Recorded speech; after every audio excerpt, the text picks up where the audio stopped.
You're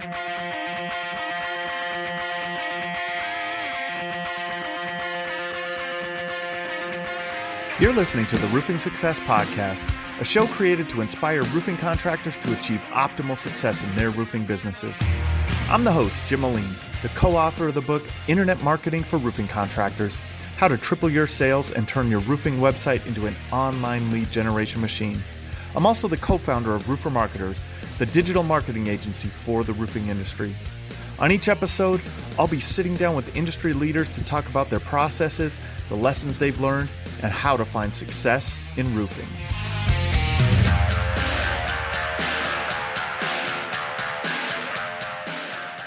Hey, Jim Moline, co-founder of Roofer Marketers. Welcome to the Roofing Success Podcast.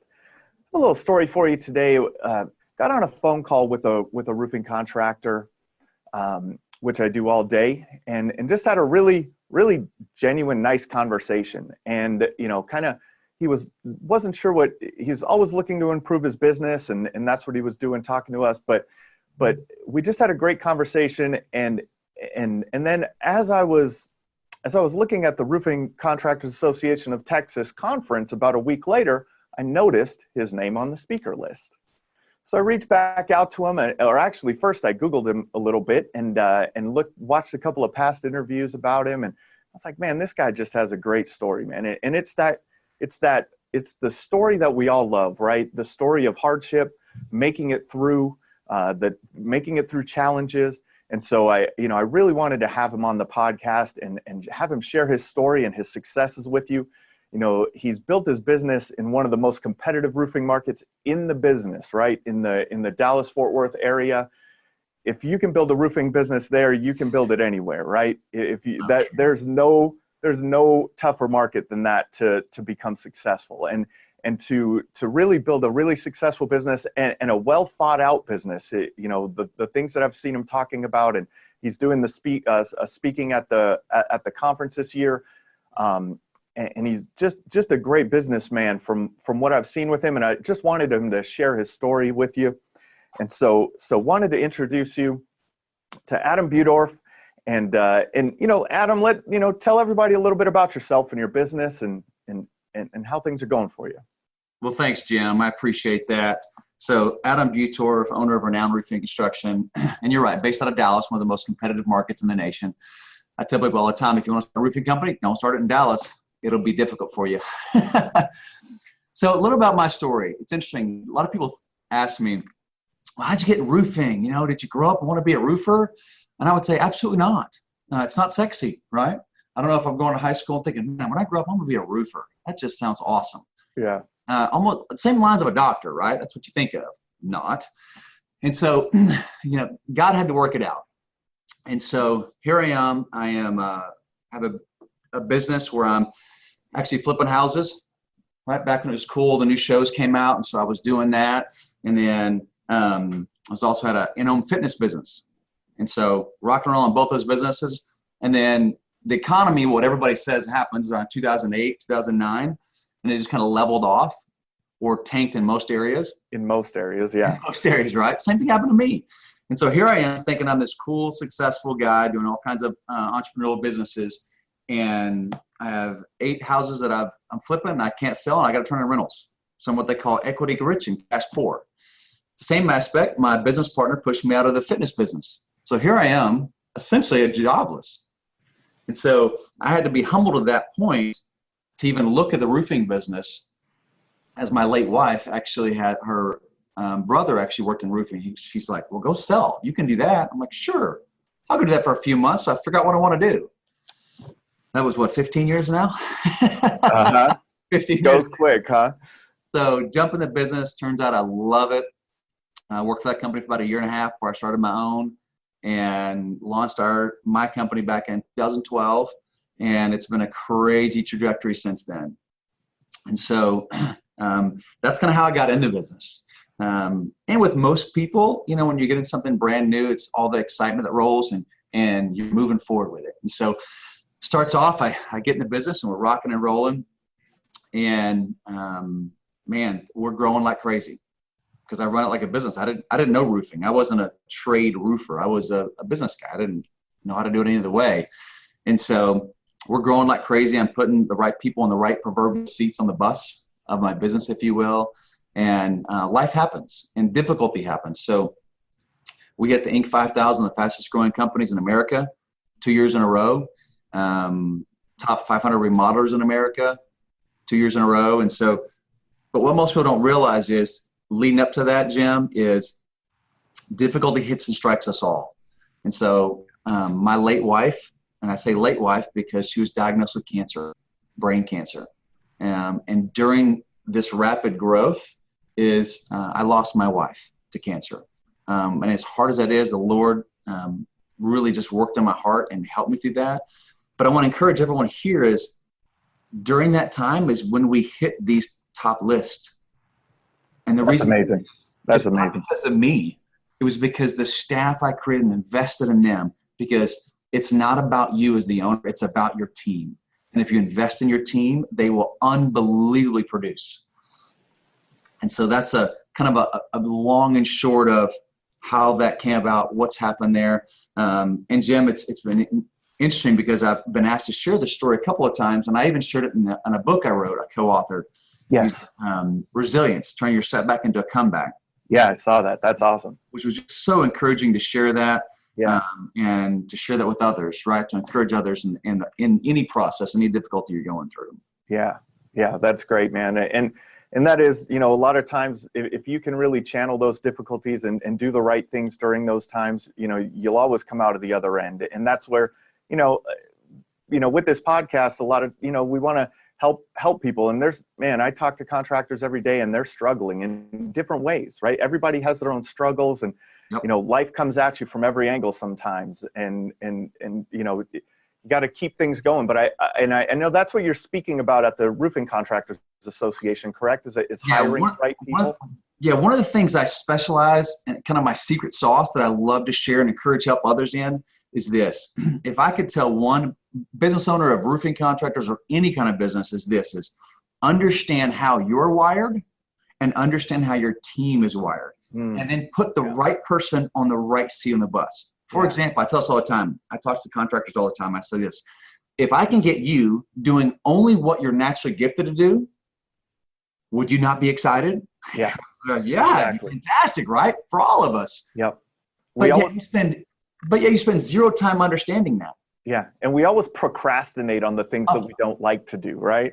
Absolutely, because we're not wired for it. We're not. But I tell people all the time, get in your wheelhouse for you personally as an owner, and then also for your staff.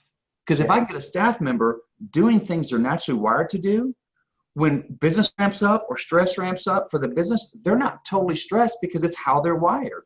Yep. Most people hate their job out of one of two things. It's either they're not wired to do it or they hate their boss. Yes. Oh, you're the boss, so let's fix that. Yep. Yep. Half the problems right there, right? Yeah. Secondarily, let's get people doing things they're naturally wired to do. Yeah, that's perfect. You'll have a rocket fuel of a team. And that's what you need, is that team behind you. So let's talk about who your team focuses on. Who's your target customer down there in Dallas-Fort Worth? I know you guys get the storms coming through. So we do. There's lots of insurance work. There is, and a ton of insurance work. And so we do both residential and commercial. And so on the residential side, ideal clients, a homeowner who owns a home worth over $200,000 or more. That's kind of the ideal, and looking for someone to do turnkey, not looking for the cheapest. Yes. Because one thing you have to realize as an owner of a company is who your ideal client is. If people want the cheapest, that's not our client. Because I'm not doing cheap work. I'm doing great work and standing behind it. If they don't want that, that's okay. Because I'm not for everybody, and we shouldn't be. You shouldn't be. And I see contractors making that mistake all the time. And it's part of, I guess part of it is also, building your reputation and your brand, which you've done really well. What's your unique selling proposition? How do you position yourself in your market? So here's a unique way to sell. We position ourselves in our market because we are the most competitive market there is. And so we come in as saying, listen, we're a full turnkey operation. Most of my consultants have either a master's degree or a bachelor's degree in insurance restoration. Nobody knows this better than we do. And we have a full service approach. Our team specializes in those things. So everything from management of the job, we have someone who that's all they do.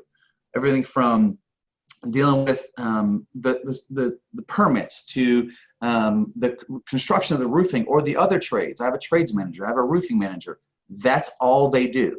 And so we propose it to the client saying this: you can have a jack of all trades, but we all know the following point of that, right? Is master of none. That's right. Okay. That's right. I mean, we're only going to have masters doing X, Y, and Z through the entire process for you. Not somebody's trying to do it all and be Superman, because they don't exist. Kind of like a perfect unicorn. That's really interesting. So first of all, you spoke a little bit earlier about building that team and building your team to that employee's strengths. Yes. Right? And now you're now on the selling side of things. You're going in and essentially selling that to the customer, saying, hey, each of our employees is very specialized in what they do, and they're very good at what they do. And we have the team is gonna take care of you. That's and not a person. Not a person. A team. Yeah. So a client may have up to 5 to 6 contacts through the process of specialists in the areas that they need work in. And aspects going on. And so that's what's unique, because we get clients on our side. You know what it's like doing things you're not wired for. Man. How miserable is that? They're like, oh, I hate that. I totally understand that. All our team focuses on what they're strong in. That's why we have so many. That's awesome. Wow, that's an awesome structure, and it's almost a unique structure in this business, because there's a lot of contractors out there who, they're the everything, right? They're the salesman, they're managing the builds, and really they wonder why they can't grow, right? So that's it's difficult in that way.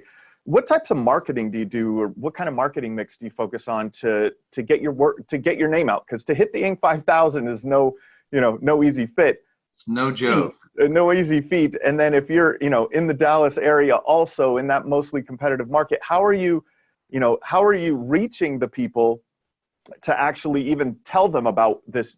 How your team will take care of them. So I tell people all the time, says in everything we do in life, everybody wants a silver bullet, right? It's not like we're hunting wolves, okay? There's no silver bullet. You got to do several mix of things. And so the things we focus on most of our efforts on, of course, online. You've got to be online. You've got to be with Google. The world revolves. Ask Almighty Google, right? That's right. You've got to have that. You've got to have a professional website that brings things in, that represents you well. But the biggest thing that really draws business for us, so that draws business, but reviews and networking. Because everybody, you don't go to a restaurant without looking at reviews, do you? Nobody does nowadays. No. And to see a company that's got 10 reviews, I'm like, are you serious? Your effort needs to be on reviews, because that will bring more business than almost anything you do is praise from your clients. It is. And I saw you guys have done an amazing job of building these reviews. Along with that, what's your process of getting the clients? Because, man, people struggle with that, right? You go out and I hear it every day. Well, I ask for reviews all the time, but I don't. No one leaves them for me. So how do you guys manage that process? And how have you because how many reviews do you have? You have hundreds now, right? Hundreds. We're average rating of 4.9. Yeah, it's amazing. So what's the process from the time, let's say, time the build starts to the end? When are you asking for a review? How are you asking for a review? How does that process work? Here's the secret sauce on my review process. So the client can have up to 4 to 5 different contacts with the company. I'm asking for reviews on every single contact, on every single opportunity. And here's how it works. We've utilized technology. You've got to. This is a technological age. So what we do is, before our initial consultant meets with the client, we send them a text message with a picture of the consultant, a little bio about them. And when they click on it from the text message, right, on their phones, they can see all of the reviews that specific consultant has gotten from other people. What other people say about that person that they're meeting. What's about this guy or this Are you using a specific system for that? It's a system called Pulse M. Pulse M. Okay. Like your Pulse M, like Mary. Okay, Pulse M. So check that out, guys. Cheap service, well worth it. So it sends a text message to the client with a picture. Okay, so I know who's coming. I feel comfortable with it. They got a picture, reviews, all about it. Then after the meeting they have with the client, irregardless of the result, after the meeting, we send a thing called a pulse. After it, hey, how was the meeting? What was your rating? What was your thoughts? 3 basic little questions. When they give 3 positive reviews, it says, hey, give Rodney a shout out, or Joy, or Coy, or whoever a shout out. 1 click, you can do it by voice, you can do it by text, right to the major areas you want to get reviews to. Specifically, Nice. Google's the number 1, right? Nice. Boom, that's how they get it. And I was struggling before initiating this. I was struggling to get a review a month. Yeah. Now I get them sometimes more than 1 a week. And so some of these reviews may not even have been, through the full process yet, Absolutely right? not. And have you gotten reviews from people who have not actually become customers of yours? Absolutely. That's In amazing. fact, that's the best reviews we get. Yeah. Man, they were just honest with me, telling me we didn't have any damage or any problems. Thank you so much for being an honest contractor. I'm like, that's the kind of reviews I like. Yeah, and If that's I have issues in the future, I'm going to use them. Yeah, and that's the thing that people don't think about for the review process. It's hey, how did we do? Yes. Through the project, but there's a lot of places in that project. That's amazing. And that's where we're missing it, right? You want to give people feedback or give them opportunities to share on every meeting through the entire process. How can you improve your system if you don't know what's broken, right? That's right. Also, clients love to give their feedback. Give them opportunities to do it. Yeah, definitely. So I could literally get up to 3 to 4 reviews per client. So that's amazing. And that's what I show people, and you focus on Google, right? Do you get Facebook reviews, and do you focus on Facebook reviews? But the number one thing, let's be honest, Google is the dominant. You got to do Google, and then everything else is secondary. You can I just saw Google's number 1. Yeah, I saw a statistic recently that it's like 87% of people go to Google to search for home services. Yep. And the place, if you guys aren't familiar with where these reviews go, it's called your Google My Business listing. And if you don't have one of those, that's the first thing you need to do for your business. Get your Google My Business listing set up. Get that set up. Start getting reviews on there. There's optimization that you could do on that Google My Business listing to start showing up more. But the first thing is, hey man, have that Google My Business listing and get those reviews there. And not only that, Jim, there's a secondary aspect. It's a sales aspect, right? So we focus a lot on sales, but we miss on helping people do things that benefit us and them. Yes. So for example, when I say, hey, all our staff, by the way, the office is going to send you a text message about our meeting. If it went well, could you give me a positive feedback? They're like, oh, sure, I'd love to. That's right. And first of all, they don't ask that question. And secondly, they forget the second question, which is the most important. Hey, can I count on you for that? Yeah. And they say, oh, yes, you can count on me for that. When you do that, the percentage of reviews that you actually get drastically goes up. It's a small little technique to help. Small technique. So just asking that, can I count on you for that? Yes. Add that to everything in life. You'd be amazing the response you'll get if you do that in every area of life when you ask people to do things for you. Yeah. So to get to what are you guys projecting this year or last year? What did you do in sales, and what are the leads what channel generated? What was the most effective marketing channel for you on a client acquisition cost? So client acquisition cost, referrals is always the number one, lowest and highest return. That's basic business, right? So everybody knows that, but you got to ask for them, right? And so you got to put a system in place, an trackable system to ask for referrals. And then secondarily, networking. All our team get with your chamber meetings, your networking groups, get out there and meet people.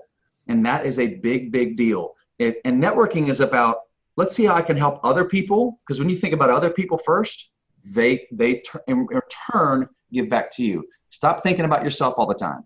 If you think about others, you'll get a ton in return. So networking is a huge, huge resource to bring great business to you at the best acquisition cost, which is really inexpensive.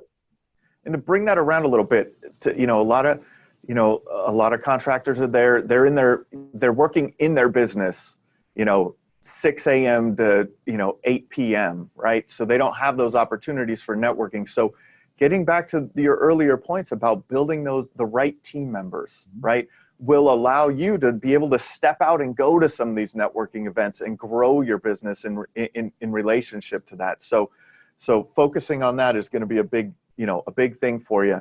Over the last couple of years, are there any marketing efforts that you've stopped using because they just didn't perform well? Yes. And so direct mail, just in our market, it may work in some markets, but our market does not work. Okay. So we stopped direct mail, the Valpak. We stopped all direct mail, billboards. They typically don't work in our market. And so things that have worked is taking that revenue and put it more towards Google, towards networking group. We've got some specific magazines that do work, that help, right? Okay.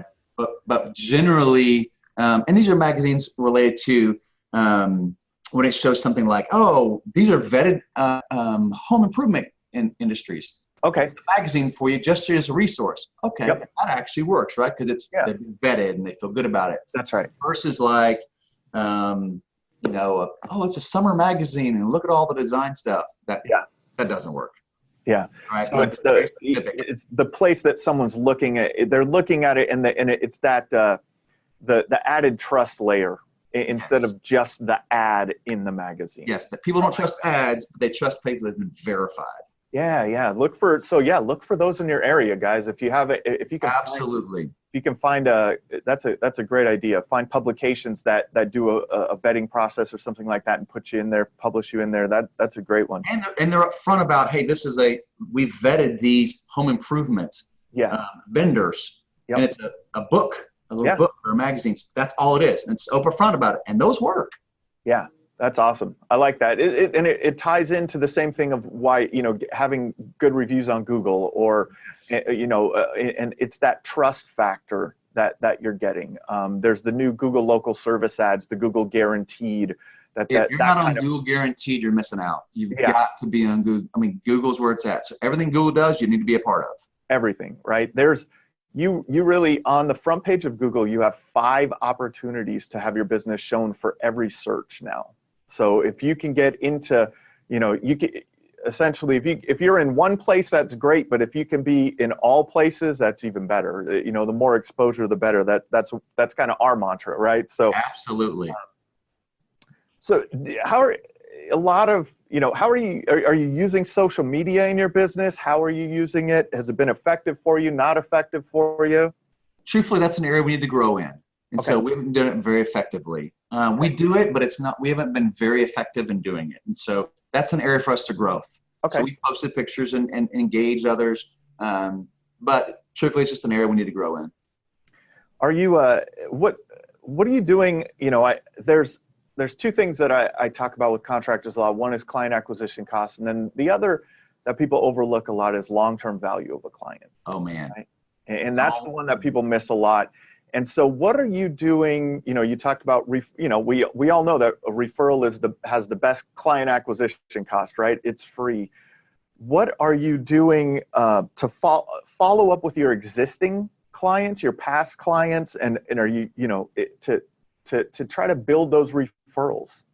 So here's a way to do it. Once again, you've got to put systems in place that maximizes your time. And so for existing clients, we do and get creative with it, have fun with it. So we literally send a happy birthday to your roof postcard out to clients. Okay. And I'm like, what? Yeah, it's been a year. We did a year ago. Yep. Like, oh wow.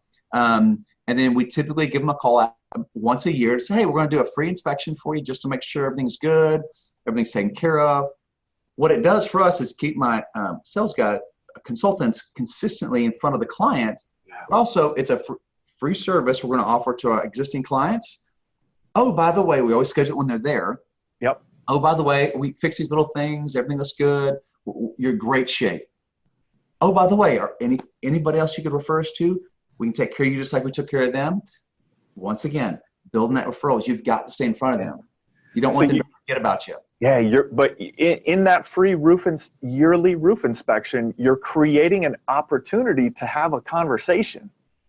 And that's all we need, more and more opportunities. That's right.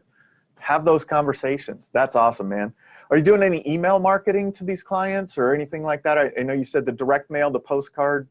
We do a once a quarter email just about other services we offer. Okay. It's helpful, but also the once a quarter email is not a sell. It's just, hey, educate, cool stuff. Just getting some good info to them. Yep. I know, you're in the insurance market. What services, what tends to be the most profitable services in your company? What's interesting is, as I analyze my business, roofing is the most profitable thing we do. Yeah. We do it all around an insurance claim. That's why we're a full service turnkey. Yep.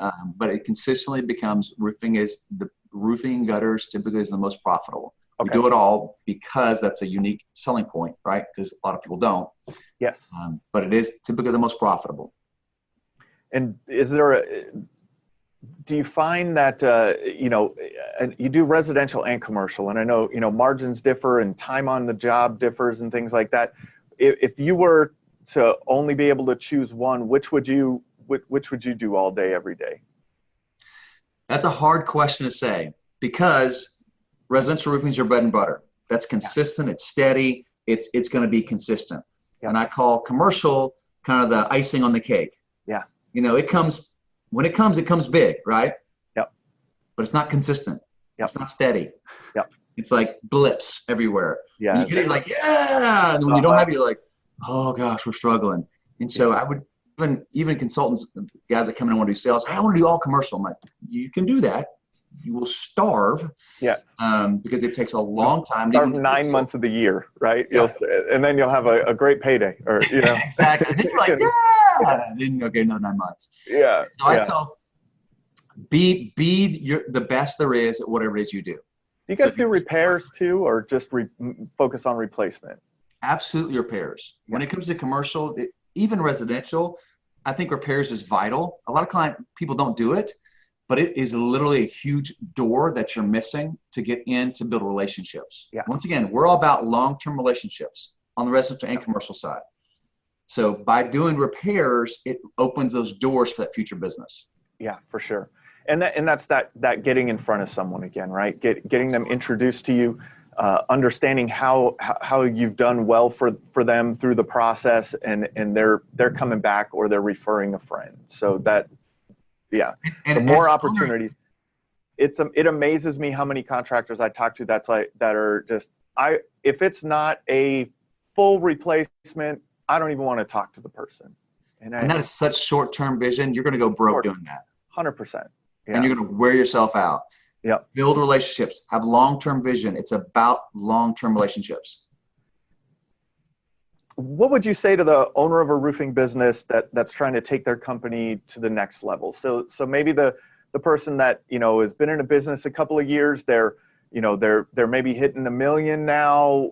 How do they take it to 3? How do they take it to 5? What advice could you give someone in that regard? I would tell you, this is what I did, and here's what made our success is what it is. Don't do it alone. Okay, so many times you think, I'm Superman, I have to do it all by myself. That's the worst thing you can do. You can't see the forest for the trees. I have had coaches come in. I'm involved in the local roofing associations. I'm in a mastermind group, get in YEO, Young Entrepreneurs Organization. There's Vistage, there's masterminds. You've got to have others around you, leaning into you, helping you grow. You can't see things you don't know. Yeah. And then secondarily, you as the leader, speed of the leader, speed of the team, right? So if I'm not growing and learning, my team isn't either, and neither is the company. Yeah. Yeah. And there's a thing called the parrot principle, which means I can only do as much as I'm able to do. And so you've got to give yourself bandwidth to actually go out. I spend enormous amount of time learning. Anything locally, you'll always find me learning. I'm learning, growing, because if I can get one little nugget that improves our business 1%, right, one it's thing much better, right? Yep. And so don't negate thinking you're better than others. Learn from everybody in the industry. Get involved, grow. I've been on the board for the local association and the national association. And so I've grown a ton by that. I've learned about other contractors who are doing things really well that I learned from. I taught them too. It's helping each other. Yeah. And that's the thing. A lot of people think you're in competition, right? No. it's the most amazing thing to me where, you know, that when you sit down with other contractors in your business, and that you know, go to all the association stuff like the Roofing Contractors Association of Texas event that you're speaking at, you know, go to these places and network and just learn what other people are doing and share, not only learn, share what you're doing, right? I mean, I'm not getting paid to go teach my secrets to other roofing contractors in my market, but I also know that it's an abundance mentality. You've got to realize there is a ton out there for all the quality contractors. The shady ones, they'll fall off the side. Focus on quality people. And so go, give, share, help others. They'll help you. Yeah, and I know that down in Dallas there, you guys have had some, well, in Texas, you've had some laws changing to help with that shady contractor stuff. Yes. And you know, man, for the past couple of years, talking to contractors down in Texas there, they were always talking about those, you know, the undercutting and the paying deductibles and doing all the shady stuff. And really, if you don't focus on that, right, get that out of your mind and just put together a solid business for yourself, continue to do the right things and grow your business. The talk that you're giving at the Texas Roofing Contractors Association is about hiring people, correct? So my specialty is hiring and retaining superstars. The biggest struggle we have is understanding how to hire the right person for the role. And then when we do have good people, how do we keep them and keep them happy? Partly is understanding how they're wired. And I do a lot. I do a lot of associated around DISC, D-I-S-C profile. Yep. So I'm a certified behaviorist on that. And so it's huge in my business and who I hire, how they're wired. Because think about it. I mean, it's not just communication issues or issues with male and female. It's male issues too. How many conflicts do we have? Because people are like, oh, he's rude, or he doesn't understand this, or he communicates this way. I give this great example, Jim. Yeah. What's the number one type of person a salesperson hates selling to? Themselves. A salesperson. Themselves. The number one they hate is this: an engineer or an accountant. Oh, yeah. The analytical person. Yeah. Gosh. Because they're wired different than you are. Yeah. That's why. Yeah. But if you understood it, and you understood how to communicate to that person in a way that they can resonate with, man, it transforms everything. Yep. And that's what I fully understand it. It's not frustrating. I'm that analytical person that people are frustrated selling to. I have a computer science mind, and it's just it's numbers and facts, and I really have to get all of the data and collect the data, and so being able to present that data in a way that the customer understands is great. Can you give us give us a brief overview of what you're going to go over at kind of an outline maybe of what you're going to go over, and some tips for hiring those people? Or absolutely. So I'm going to go over how to hire, what to look for in certain roles. For example, if you're a salesperson or in a sales role, you don't want someone who's very what I call high C personality, which is super detailed, loves numbers, engineer, the architect, the accountant. They're not great at selling in our industry, because those people are great at running the numbers, check and make sure safety's taken care of, all the super detailed stuff. They don't handle rejection very well. And then you got the D personality. That's the dominant driver, right? Yep. They go out and bulldoze. You're thinking, that's what I want. You got to be careful, because they'll run over people. Yeah. All right. Then you have the I personality, which is super fun, life of the party, most salespeople. And that's kind of where they resonate and land in. But you got to understand those, how they're wired, the major and the minor of those, because what's the best form? The I, the D, and some form of those are typically most great salespeople. Yes. And you have the S personality. That's a super soft person. Man, they work hard. They don't want to make any decisions though. All right. And so you got to help make sure support. They're the glue that keeps everything together. I've got several S's in my office. Thank God. Yes. Right? Yep. So I'm doing a basic overview of understanding how people are wired, the four major structures, and how to communicate with them. Okay. So for people that don't know DISC, D-I-S-C, you can Google that. It's a personality test. And what he was referring to, D is a dominant, I is influencer or? Influencer. Yeah. S is the S is the supportive, the super supportive. You don't talk really brash to them or hard or loud. It's more softer, so it's a supportive role. And the C is the calculating or the cautious. Okay. They're very cautious, they're very calculating. They got to have details. And so understanding those aspects, and then also how to identify them as you see them, but also how to communicate to them. Yes.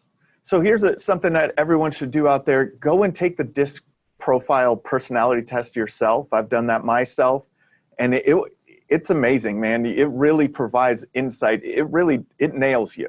And like, Jim, here's another aspect, a free resource. Everybody's for Tony Robbins, right? Yes. Like him or hate him, he's a force to be reckoned with. Yeah. He believes in this so much. You go to his website and you can take the test for free. Oh, great. Maybe I'll try and link that somewhere to that. I'll find that and link that or send it out with this. That's a great thing. So with this DISC profile, so what Adam's going to be talking about and how he hires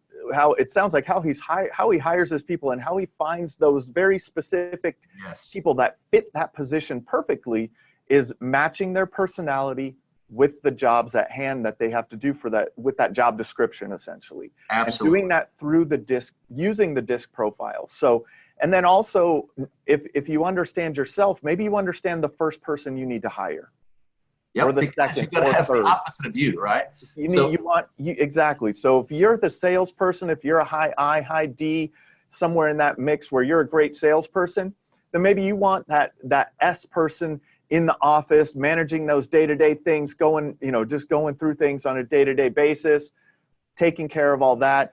If you're the type of person that gets the sale and you're off and running, you want that C person as on your production team. You know what I mean? Managing the build from A to Z, making sure everything is done properly. That's awesome, man. Absolutely. That's great information. That's great information. Well, we'll wrap it up here, and I really appreciate your time today. Thank you for sharing. Thank you for sharing your story and sharing some of these insightful tips with everyone. This is the Roofing Success Podcast. Have a great day. Thank you.